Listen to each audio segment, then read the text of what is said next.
Hey Peyton, nice to see you again on this beautiful day. This time with a quote or an aphorism from Arthur Schopenhauer. Uh, he says, "The art of not reading is a very important one. It consists in not taking an interest in whatever may be engaging the attention of the general public at any particular time.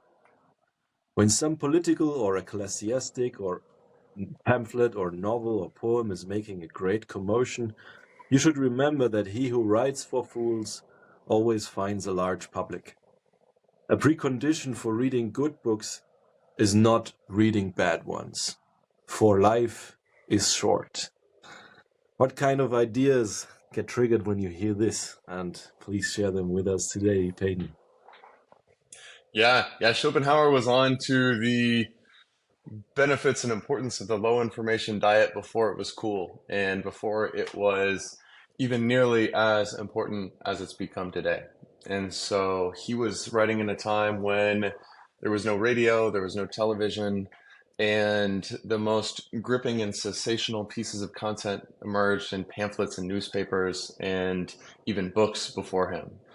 And today, obviously, these sensational culture shocks and waves of zeitgeist ideas, conflicts, and dramas of our political realm and of pop culture are bombarding us from all directions, and not just in books. And so this quote he's talking about limiting our reading to what is important and recognizing the opportunity cost of reading the sensational, timely, current garbage that has poured itself into his culture. But today we have even a more important problem than the one that he faced. It's relatively easy to receive a pamphlet and to not open it and to not read it. But today, when we go on the internet to do this and that, we are bombarded by news. I open up a computer that I've never logged onto a news site in my life, and I get pop-ups about news. My speakers in my house try to ask if I want notifications about the news. And all of the time, everywhere we go, we are consistently reminded of the reality TV show that is the current political drama of our countries. And I think, especially in the United States, at least that's my sense of it, this is an ever-present temptation to distract ourselves with this constant conflict of this team versus this team that is ineffably always outside of our control. This is nothing that we actually can impact in our lives. And if we're fixating on this current information all of the time, if we're constantly consuming the news, if we're constantly consuming the reality TV shows and the dramas of the current day, then we inevitably are paying a high opportunity cost. We inevitably are paying attention to what is timely instead of what is timeless, because there is a functionally infinite quantity of content out there. You will never run out of YouTube videos. You will never run out of books on the shelf. You will never run out of news articles. You will never run out of Wikipedia pages. You will never run out of Reddit posts. You will never run out of tweets. All of these things, literally until the day that you die, you never, ever, ever will face a shortage of any of this stuff. You can feed whatever curiosity you ever have.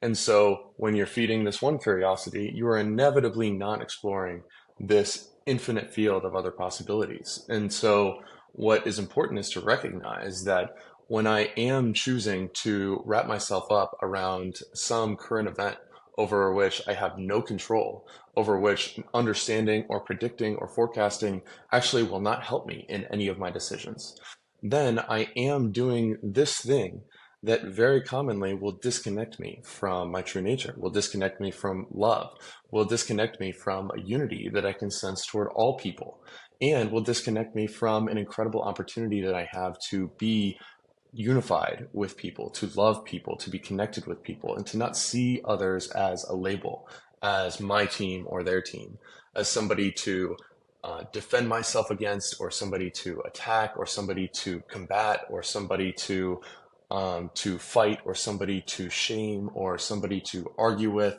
All of these things are a way of being that is constantly reminded to us, where we are constantly tempted to take this posture of, my opinion is so important. The world needs to hear what I have to say about whatever is going on right now. And this is something that's ultimately fueled by the ego, that's ultimately fueled by this desire to be in control, or desire to know everything, or desire to always be right. And this indignation that is instinctive to us common times and very conditioned by our culture.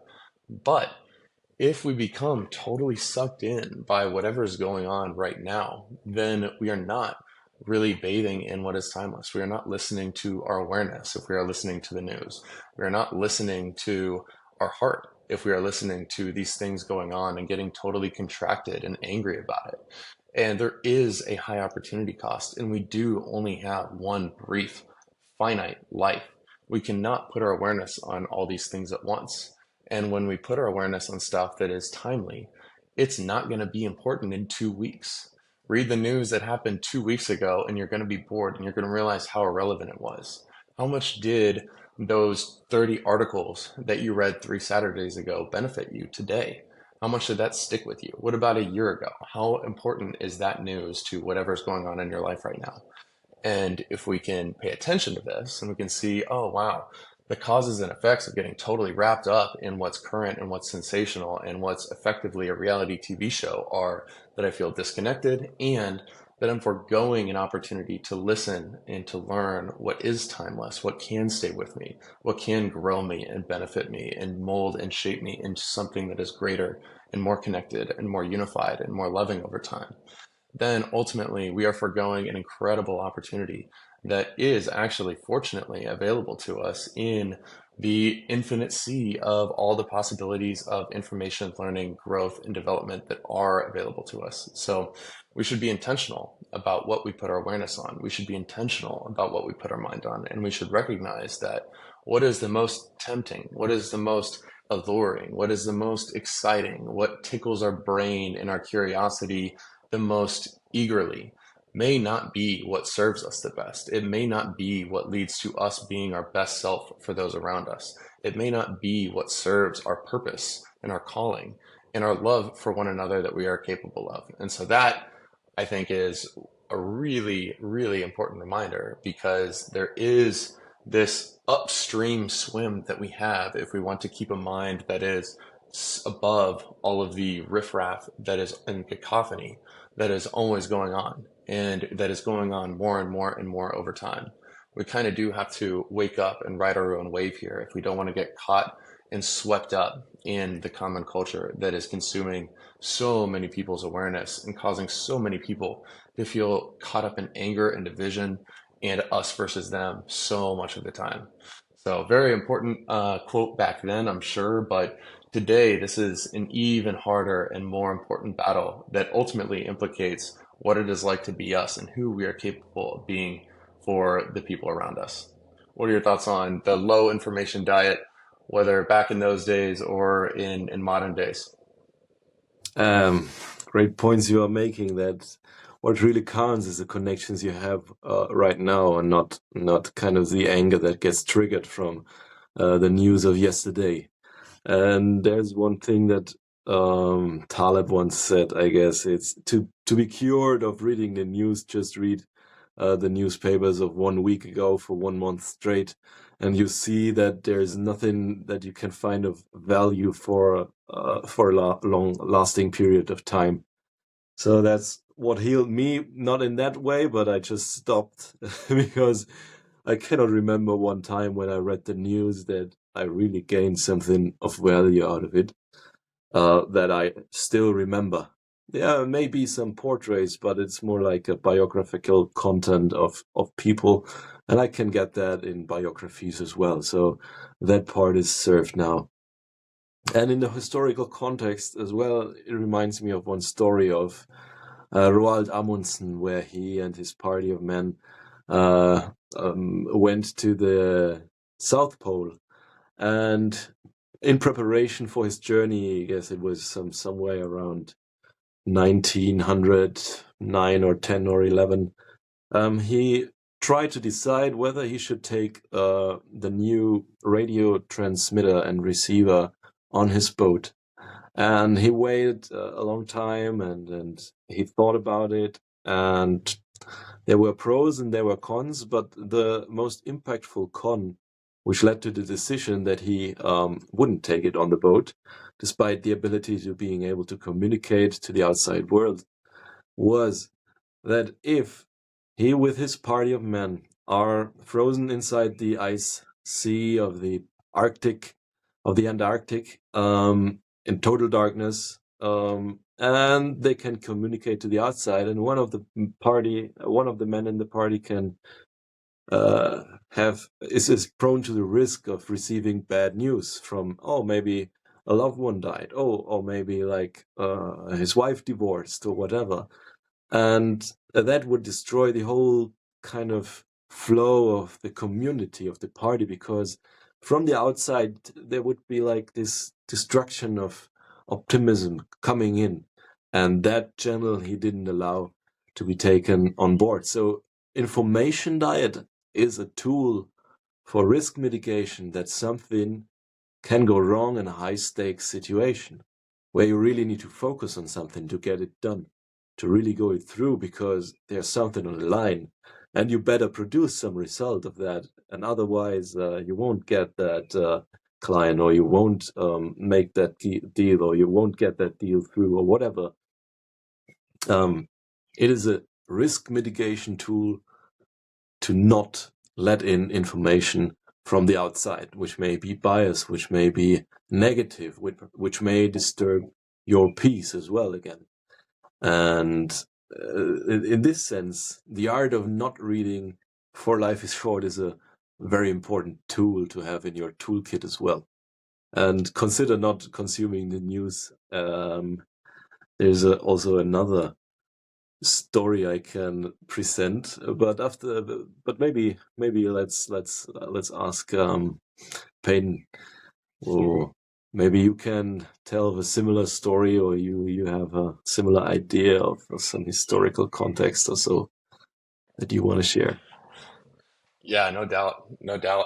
Yeah, I think also of my own life and how for many times it seemed somehow important, my opinion about this or that.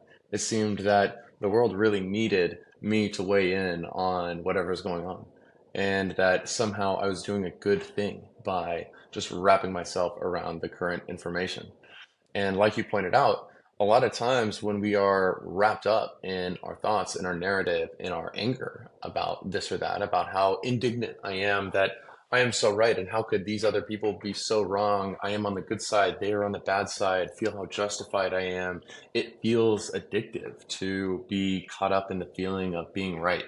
There's something sweet, there's a honeyed tip and a poisoned root in so many of these thoughts of anger and resistance and division. And a lot of times there is this siren song from the people that stand to gain from us being caught up and wrapped up in this current political nonsense, where the news channels, of course, are going to tell you that, oh, it is your civic duty to be informed. Oh, being informed all the time is really what you must do. How are you going to stay up to date? How are you going to vote if you're not completely consumed by whatever is current and the latest sensational thing to be angry about every hour of the day for years of your life nonstop? How can you ever get off this train? Do you not care about anything? Do you not care about what's going on? And this is a complete lie. The duty that you have is to do what you're capable of doing for the things that you really can affect in your life. And being caught up in something that's completely outside of your control weakens and robs you of your spirit, of your focus, of your ability to be clear of mind, of your ability to love the people around you, of the ability to love yourself, of the ability to see others as fundamentally similar to you, as brothers and as sisters and as people, that rather than as this team versus my team, of an enemy or a foe or a wrong-minded person or a problematic basket of deplorable individuals, whether on one side or another. Both sides are constantly doing this, and both sides are incentivized ultimately to rally their base. Any political candidate wants to convince all of their followers that this is the most important thing in their life and they shouldn't be thinking of anything else besides winning this ultimate war for the survival and soul of our country. And it's so important, and they're so evil, and we're so good, and we're going to fix everything. And look at this figurehead and this face of this movement, and this bad figurehead and this bad face of that other side. And all of this is fundamentally robbing us of who we are capable of being. Our purpose is not to get really strongly opinionated about something. Our purpose is not to stay informed about something. You can still vote and you can make decisions 3 days beforehand, and you can learn about the actual relevant stuff beforehand. You're not going to show up and find that you're incapable of coming to an opinion because you haven't been getting wrapped up around the axle for the last 4 years. It'll come to you. You'll still have some opinion that'll arise. You'll still be capable of walking over to the voting booth and checking a couple of boxes. But fundamentally, all the stuff that you did since the last time is not actually worth anything. It doesn't make your vote count for more. It probably is not going to change it. Probably is not going to make you smarter about it.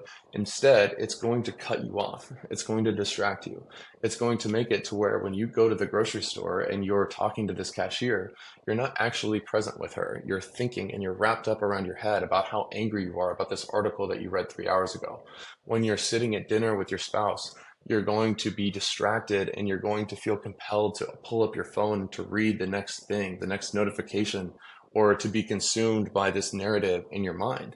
It separates you from your awareness. It can separate you from your power and your ability and from the things that are ultimately within your control. If you go and pick up that piece of litter when you're on a hike, if you go and help that person that needs help, if you go and give something to that person in need that you know, if you go and do a good deed or treat somebody with kindness or look at somebody in the eye and remember that you and them are not separate. You're not superior to them. You're not inferior to them. You're not opposed to them, that you have the same soul, that you have the same nature, and that you do feel a fundamental love and unity with all that is.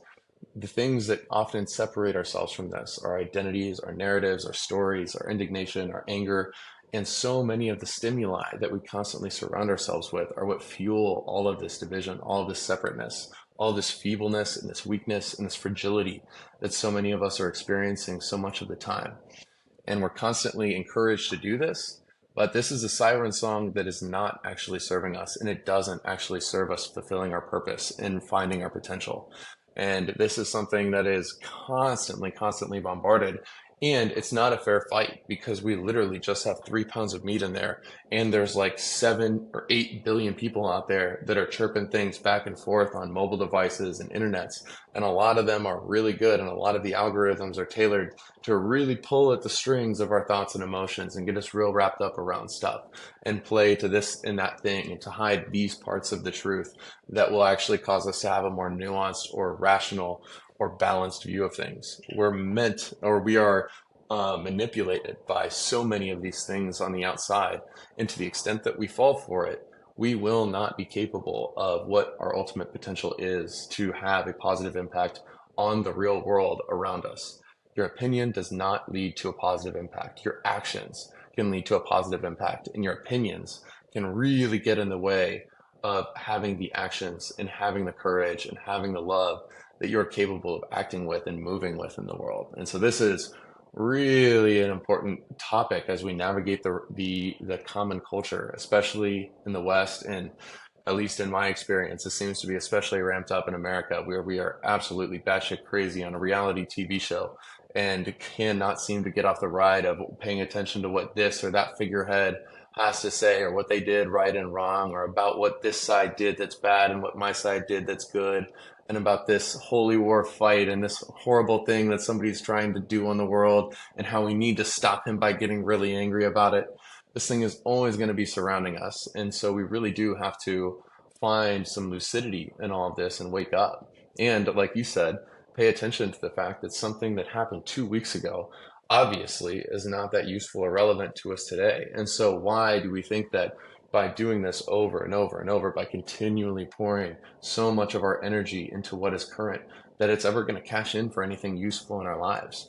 If we're looking at what's current, we're not looking at what's timeless. And the things that are the most recent are the least likely to be relevant in reasonably short amount of time. There is a Lindy effect to so much of this, where something that was written 1,000 years ago is likely to be relevant for another 1,000 years if it's still relevant today.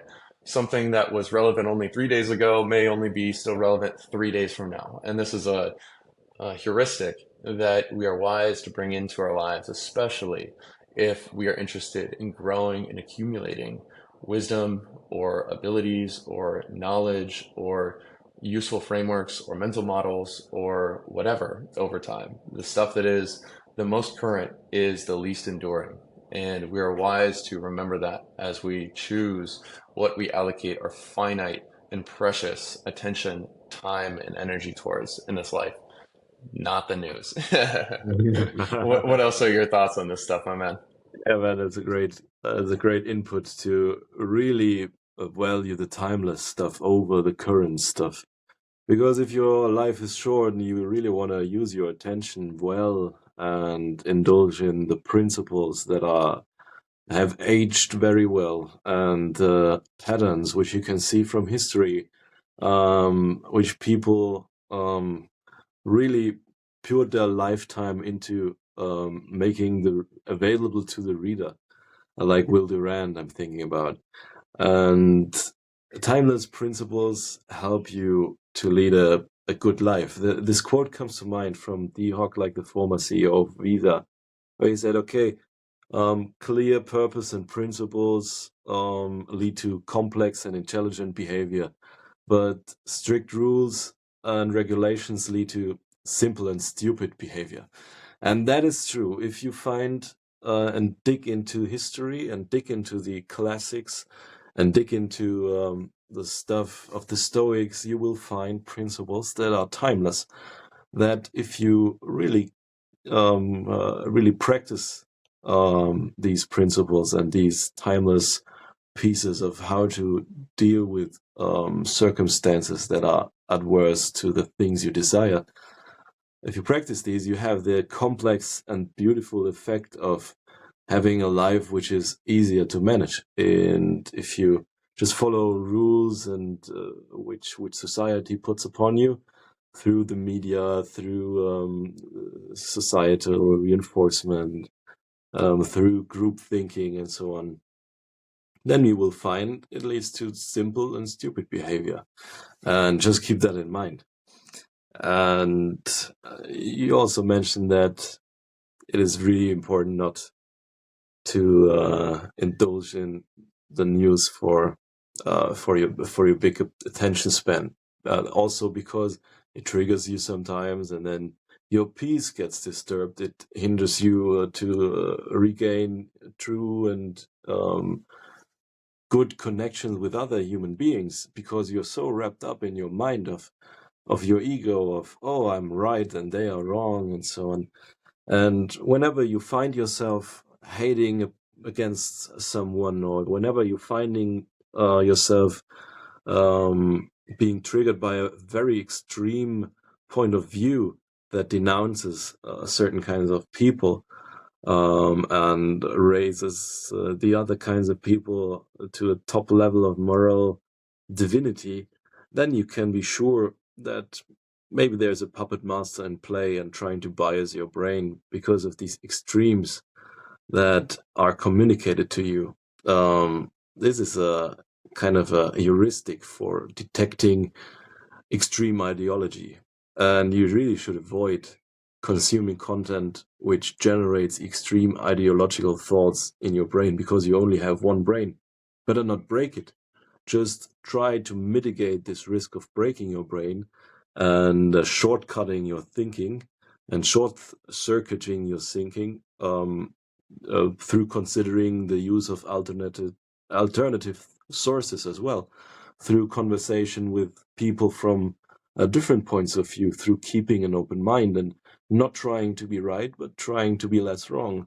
Not trying to be right and saying, oh, this is my opinion. I have clear conviction that this opinion is right and that this person is very evil because I saw that piece of information in the internet, which came through a channel where also some some kind of medical products get promoted, and also some conspiracy theories get promoted.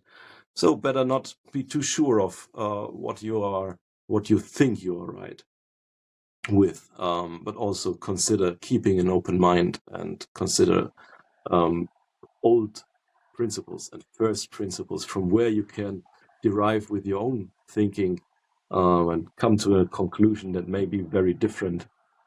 And what is the incentive structure in the media landscape? And you can see the incentives are pretty much aligned in a way. The more eyeballs media gets continuously and sustained, the more advertisement they can show to the people and the eyeballs that see the engaging content. And therefore, the incentives are to bring more and more extreme content on their platforms, whoever it may be. It may be like hidden channels in decentralized media. It may be the mainstream media and the ARD in Germany or Fox News or whatever. All these channels have an incentive to really bring extreme pieces of content to the eyeballs of the ones who listen and who watch. And this leads to a very distorted view of what is going on in reality. And if you kind of see through that, you instantly see that you cannot trust no source.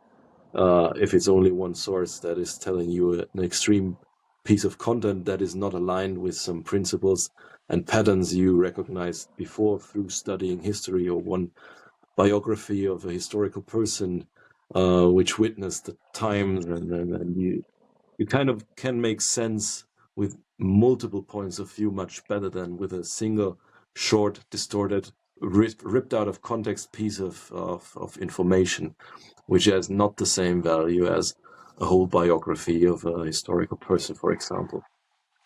And this is also a danger, to take pieces of information out of context and to have this bite-sized information diet, because it can be distorted, can be manipulated. And a recent, there's this concept called Gell-Mann amnesia. Like Murray Gell-Mann was this physicist and complexity researcher who discovered the quark, like the subatomic particles which make up protons and neutrons.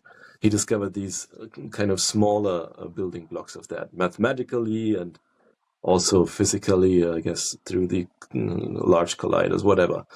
And he coined the term Gell-Mann amnesia because he read some publications when he was an expert in this complexity field. And in this publication, there were some factual errors.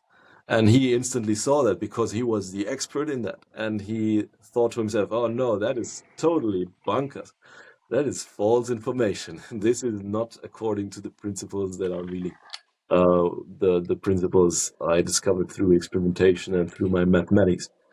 And so he read on, and he found an interesting article, and he said, oh, that is interesting. I didn't know that it is this way. And he completely found himself trusting that other piece of information, because he had this kind of amnesia of, okay, this piece of information is totally untrustworthy. And he forgot reading on and thought this piece of information is trustworthy from the same source. So, and upon reflection upon that happening to him, he coined the term Gell-Mann amnesia. And if you see the news and see that there's some information get totally distorted because you definitely know for sure that things behave in a different way because you saw eyewitness videos of a thing happening, or you read some books from that person that gets distorted in a very kind of extreme manner. Or now the recent example, me watching Germany against the Switzerland football game, and in the break there was the news, and now there's one time I watched the news again, and there was this portrait of President Milei from Argentina, where he got totally distorted in a kind of a picture. Oh, this is the president. He talks about parachuting into the government and destroying it from within. He cuts all kind of workplaces there, and his motto is the chainsaw, and he's got portrayed like this crazy man. I thought, man, I listened to some lectures of him. He's a professor in economics, and he has great ideas. These are according to really sound reasoning and good logic, and he brought this time he brought the inflation down to 1-digit numbers, and it has like years or whatever month it has been 2-digit numbers inflation. And I thought, what the fuck, this is nothing, that is no information, that is just framing. And I thought, what the fuck happens here? This is totally bonkers. And this what Taleb refers as well, like years ago he said, okay, facts are true, but the news is fake. And with that, you can really, you can count on that. There is some facts, but maybe ripped out of context, maybe in a distorted kind of fashion, maybe in a framing that serves the people who tell this narrative and try to convince a broader public. And but to get the whole picture, to get a little bit better of a picture, you need to consider more sources, and the older the sources, the closer to eyewitnesses the sources, the more long form content the sources, the less ripped out of context the sources, the better your picture will get of what is really going on with the facts behind the narratives that get presented to you. And this is kind of a funny way of looking at it. The incentives, the biases that get imprinted upon you, and the reminder that the best productivity app on your phone may be the airplane mode, the flight mode. Yes. Yeah, you remind me of when you were talking about the attachment that so many of us are commonly tempted to have to whatever our opinion being right or validated, is this really useful question of, do you have your opinions or do your opinions have you? When you see that some opinion you held is being disproven or there's evidence against it, does it curiously interest you and you're open to discovering, can I improve my understanding of the world? Or are you defensive? Do you feel like you're attacked by this? Do you take it personally? Do you contract? This is a barometer for how you are holding your opinions, or if your opinions are in fact holding a great power over you in your mind and the way that you view the world. One thing that I think is a very useful reminder that so much of this realm of propaganda and slinging an us versus them causes us to forget is that this person that you are scorning, this person that you are judging, this person on this other side that you view as the enemy that is quote unquote wrong and you are quote unquote right, is not in fact your enemy. And in fact, they're not that much different than you. If you knew all that was going on, if you understood their mind and what it feels like to be them, if you felt their pain and their suffering, and you realized that so much of the ways that they act that seem to cause harm to themselves and others in the world are in fact symptoms of their own blindness, of their own pain, of their own suffering, you would realize that this creature, this conscious being that is experiencing this path, has hopes and fears that are remarkably similar to your own. They are acting out of their conditioning, out of their self-interest, and they did not choose who they are. They did not choose their DNA. They did not choose the family in which they were born. They did not choose their childhood traumas. They did not choose the school that they went to and the people that they encountered and the things that they heard from their teachers and the ways that their parents told them that those things were true or not true, and the ways that they were hurt as a kid and the ways that they grew up and felt fear and felt pain and were connected to people and lost people they love. All of this is one great comedy and tragedy playing out in all of these conscious beings' lives that is very much interconnected with our own path, very much similar to our own path in the feelings and the emotions that they are going through. These people are not your enemy. These people are not fundamentally different than you or other than you or separate from you. These people are truly beings that have the same nature as you, that have a soul, that are just trying their best to live their life and protect themselves and defend themselves from this scary, dangerous, uncertain world that they found themselves plunged into through no choice of their own. And this is something that's so important to remember. This fundamental compassion for the human condition is constantly robbed from us when we are lured into division and lured into separation and lured into this us versus them thinking about so many things. This person is the enemy. My side is good. This side is evil. These people are good. These people are evil. It's all a narrative. It's all a fabrication that does not correspond to ultimate reality. All of these people are suffering. All of these people are trying their best to do what they think they should do. And that's something that's really useful to remember so that we don't have to feel like these people are enemies. So we don't have to feel the poison contraction of hatred and anger towards so many of our fellow human beings. And that's something that really can help us navigate the world in a much better way, a much happier and more flourishing way. The last note that I'll leave us with is we've talked a lot about the benefit of learning what's timeless as opposed to what's timely, but it's also worth remembering that there's more to life than just reading. There's more to life than just learning. And even if we're reading all of the right stuff, even if we're reading really useful things that we are right to read and we're really good at choosing them, there's still a lot more to life than reading. I used to read 50 to 100 books a year, and eventually I stopped that on purpose because I realized that I had action to take. I needed to focus my energy on things beyond just learning. Maybe learning needs to be 30% of what I do instead of 80%. And that's okay. There's more to life than learning. There's listening to our intuition, there's acting in the world, there's managing our energy, there is a whole realm of exploration that has nothing to do with books and words and language. And we don't want to lose sight of that because if we just get consumed by ideas, then we will come out of balance. Somebody who thinks all the time has nothing to think about except thoughts, as Alan Watts once said.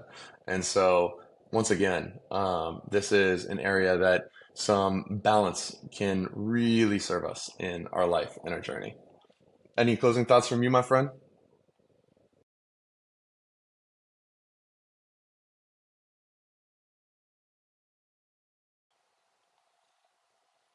That is it from So, me. there. Sorry, the connection broke down a little bit. Closing thoughts is, yeah, thank you for this wonderful conversation. There's more to life than learning for sure. And even if you're reading much, I encourage you to take time and reflect the stuff you're reading as well. Try to reformulate it with your own words, because otherwise it's just another form of entertainment and consumption. And that is the important thing, being more selective about the things you want. And there's a thing I remember from James Clear where he said, okay, raising productivity should not be about getting through the stuff you don't enjoy much faster, but being more selective with the stuff you start. It should really be stuff you really enjoy and you want to stay with that.